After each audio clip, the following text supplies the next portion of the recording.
एक बार की बात है, फरीद जी ने सोचा कि वो अपने पीर के दर्शन करके आएंगे, उनके दरबार में जाएंगे। यह ही सोचकर वह अपने दरबार से निकले और जंगलों से होते हुए अपने पीर के दरबार की ओर जाने लगे। चलते चलते उन्हें दोपहर हो गई। बाबा फरीद जी एक पेड़ के नीचे बैठ गए और अल्लाह को याद करने लगे। इतने में एक कौवा उड़ता उड़ता आया और उसी पेड़ की टहनी पर बैठ गया जिसके नीचे फरीद जी बैठे थे।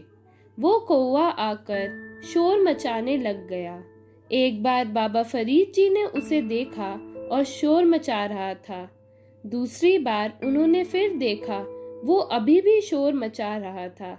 जब तीसरी बार उन्होंने कौवे की तरफ देखा, वो अभी भी शोर मचाने से पीछे नहीं हट रहा था। फिर बाबा फरीद जी ने कहा कि तू मर क्यों नहीं जाता? मैं अपने अल्लाह को याद कर रहा हूँ और तू मर क्यों नहीं जाता?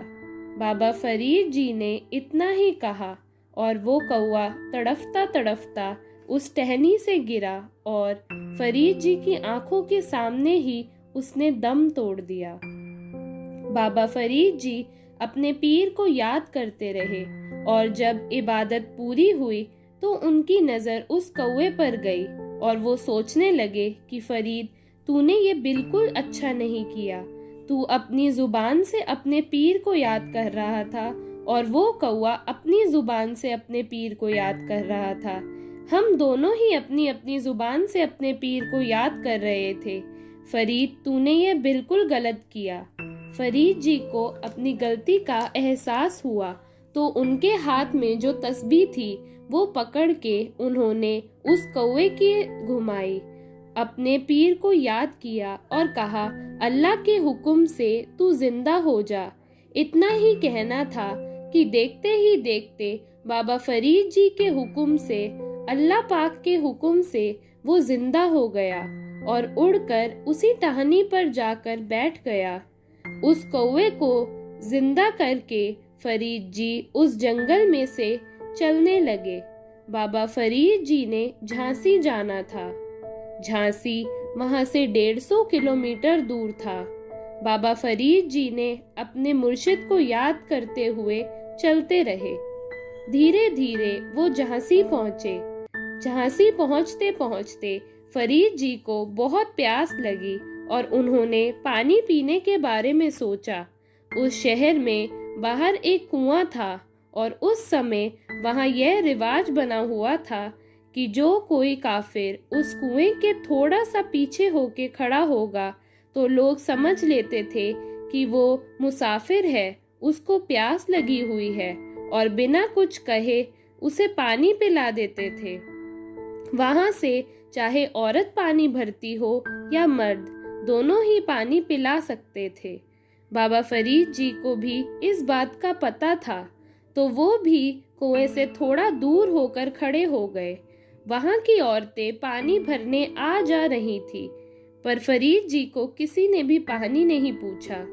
धीरे धीरे सारी औरतें पानी भर के चली गईं और कुएं पर सिर्फ एक ही औरत बची थी जिसने घड़ा उठाया, रस्सी उठाई और दोनों को कुएं में डाल दिया।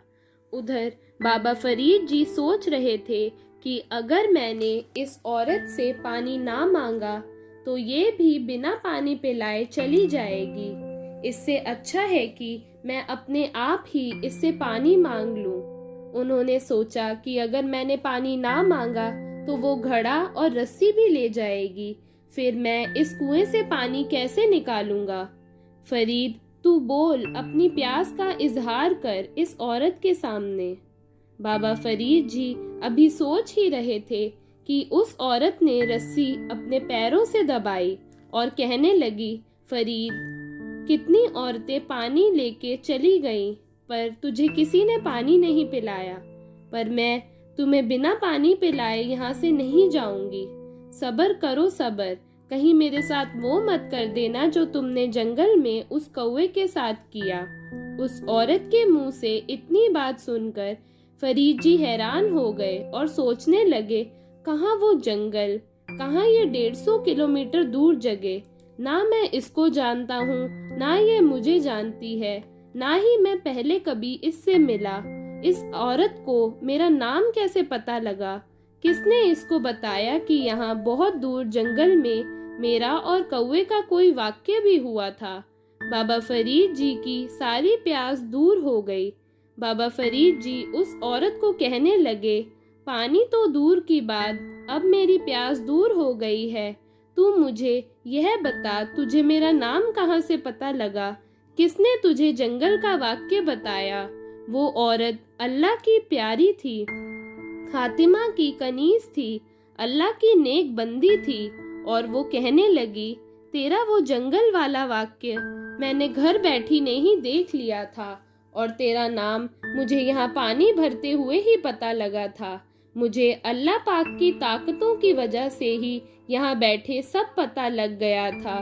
फरीद जी ने पूछा कि तुझे ये सारी ताकतें कैसे मिली? और उस औरत ने बताया कि फरीद, ये मुझे मेरे पति की रजा साधना से मिली हैं। यहाँ से ही अल्लाह मेरे पर मेहरबान हुए और उन्होंने अपनी रूहानी ताकतें दी।